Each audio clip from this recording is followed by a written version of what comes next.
noches, compañeros.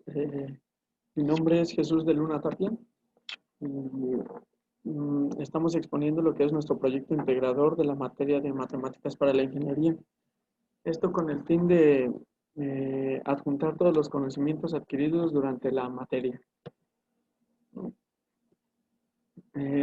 Por cuestiones de tiempo, simplemente vamos a explicar a grandes rasgos todos los temas vistos en la materia y podemos detenernos algunos a explicarlos un poco más a fondo. Incluso ya se realizaron ejemplos para minimizar el tiempo de explicación de los mismos. Vimos lo que son vectores y sistemas de referencia en un plano. Eso significa que vimos cómo se grafica un punto en un plano o un vector. Esto es a través de coordenadas. Y se utilizaban el eje X, el eje Y, o inclusive si era alguno en 3 dimensiones, se utilizaba el eje Z. Aquí hay un ejemplo que utilizamos el programa GeoGebra para plasmar y identificar algunos puntos dentro de un plano cartesiano. Aquí están las coordenadas y aquí están los puntos dentro de cada coordenada. Lo que es, el primer valor es el de X y el segundo valor es el de Y en todas nuestras ecuaciones. Y posteriormente queda de la siguiente manera. Los vectores es un segmento de recta contando a partir de un punto del espacio cuya longitud representa una escala, una magnitud en una dirección determinada y en uno de sus sentidos. Y es representado siempre con una punta de flecha. Como podrán observarlo aquí en las imágenes, se puede observar lo que es un vector. Esta es la forma de representación de un vector dentro de un plano cartesiano. Estas son las coordenadas. Se identifica que es un vector debido a que la letra que lo identifica tiene una flecha hacia arriba, representando que es un vector. El cálculo de ángulos. Cuando uno tiene un vector, para calcular muchas cosas de ellos se necesita el ángulo. Entonces es una parte importante el saber identificar y saber calcular el ángulo en un vector. Por ejemplo, estas son las fórmulas que se utilizan para el cálculo de dichos. Se utiliza tangente a la menos 1 por y sobre x. Esa es la fórmula para calcular un ángulo y se muestran algunos ejemplos. Por ejemplo, vamos a ver el vector b. Tiene menos 2, menos 5. Para calcular su ángulo nos dice que es tangente a la menos 1. Luego sustituimos x, que es el primer valor, en la parte de abajo, menos 2. Y luego sustituimos y en la parte de arriba, que es menos 5. Y aquí está. Entonces, posteriormente se ocupan las operaciones matemáticas y este es lo que nos da como resultado. Como tal, este no es el resultado porque sabemos que este vector se encuentra dentro del área número 3 de nuestro plano cartesiano, entonces sabemos que no puede tener 68.19 grados. Entonces se le suman los 180 grados que ya tiene anteriormente para que nos dé el valor real del ángulo con respecto al eje de x0 para representar lo que es un círculo, ¿no? Las derivadas, ellas nos sirven para encontrar un punto que corta exactamente en la recta tangente sobre una curva. O nos representa igual el incremento o cambio que pueden tener algunas funciones dependiendo de lo que estemos midiendo o cosas así, por ejemplo, de la temperatura, el cambio que tiene de temperatura. Es lo que puede representarse con las derivadas. Y este es un ejemplo de ellas, ¿no? Este sí lo voy a explicar un poco más a fondo. Tenemos nuestra ecuación y de esta forma sabemos que para derivar utilizamos fórmulas. Entonces sabemos que para derivar una variable con exponencial, nuestra fórmula nos dice que este es n, esta es nuestra variable, y aquí tenemos una constante, que es un número que no se ve, es un 1. Entonces nos dice que a este lo vamos a multiplicar por nuestra constante y le vamos a restar 1 a nuestro exponencial. Y esa es nuestra derivada de x cuadrada. Entonces nos quedaría que 2 por 1, 2. Aquí está. Y 2 menos 1 nos queda 1. Entonces lo representamos acá, 2x. Y posteriormente igual nos damos cuenta que aquí es lo mismo. Simplemente que aquí tiene un 1 y no se representa como tal, simplemente se pone la x. Entonces realizamos la misma operación y nos queda 2. Entonces, esa es la forma en la que se realizan las derivadas. El vector unitario es un vector a escala dentro de un mismo vector. Sirve para representar una escala, un segmento del mismo vector. Simplemente es eso. Esta es la fórmula con la que calculamos un vector unitario. Este es, por ejemplo, nos dice que el vector unitario de U, del vector U, el vector U nos da las coordenadas, que es 3,6. Entonces, nuestra fórmula nos dice que es la norma. Bueno, es las coordenadas sobre la norma de nuestro vector. Esta es la fórmula de la norma. Entonces, al operarla nos saldría este resultado. Ecuaciones paramétricas sirven para representar curvas o representaciones de movimientos dentro de un plano cartesiano, como por ejemplo las parábolas, las hipérbolas, en funciones con respecto al tiempo.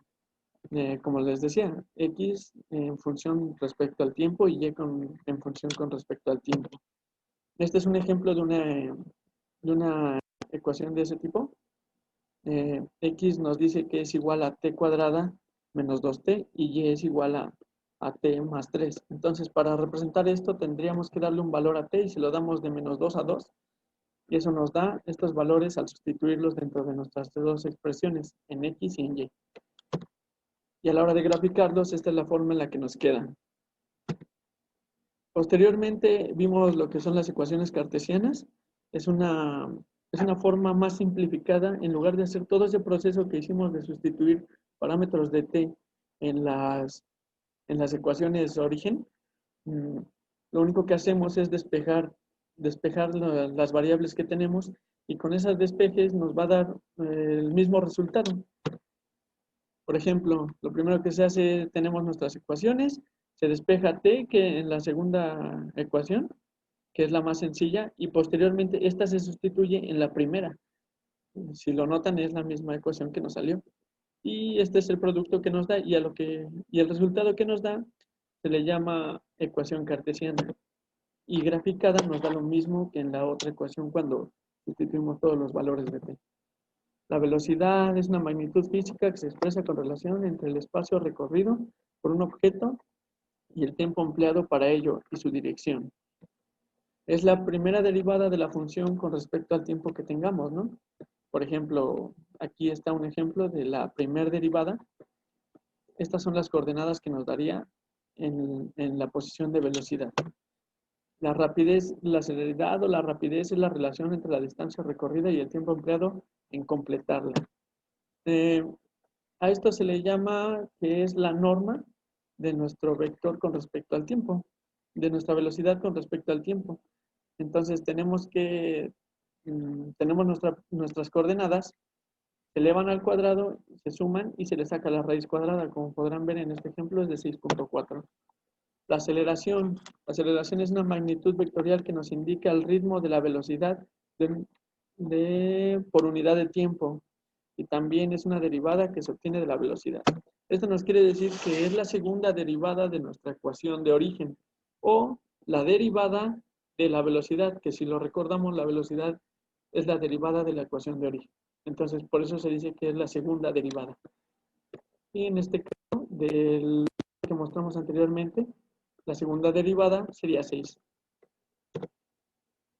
Las derivadas parciales es cuando se derivan dos variables dentro de una misma función, pero por separado.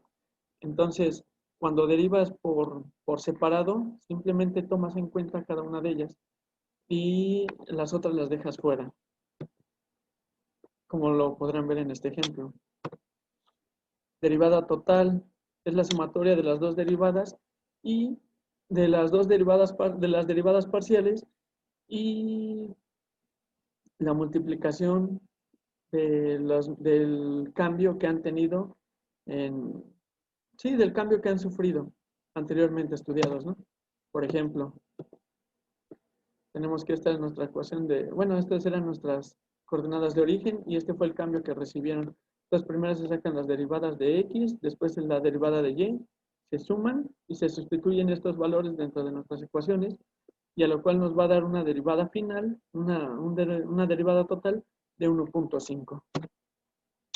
Las integrales múltiples es cuando tenemos límites de integración, varios límites de integración dentro de una misma función. Este es un ejemplo de una derivada doble con límites de integración de 0 a 2 en X y de 0 a 2 en Y. Entonces, recordemos que cuando dice de X dentro de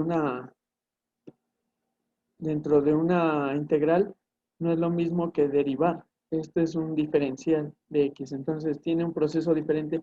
Todo esto se hace por fórmula. Igual las fórmulas ya están establecidas, simplemente saberlas aplicar.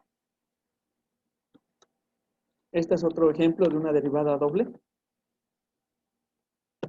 donde nuestros parámetros, donde podrán ver, aquí tenemos nuestros parámetros, tenemos dos variables en un mismo término, y tenemos términos de X y de Y, diferentes parámetros. Por ejemplo, estos son nuestros límites de integración, se van integrando por partes, nos van dando resultados. Después de esto, seguimos con los segundos límites de integración, como podrán verlo, hasta llegar a un resultado final, como lo es 17 1/4 unidades cuadradas, debido a que solo teníamos dos variables. Una derivada triple es la aplicación sucesiva de tres procesos de integración definidas simple en una función de tres variables, f, x, y y z. Este es un ejemplo de una derivada triple. Como podrán ver, tenemos los tres parámetros, x, y y z, son sus límites, de 1 a 2, de 2 a 3 y de 3 a 4.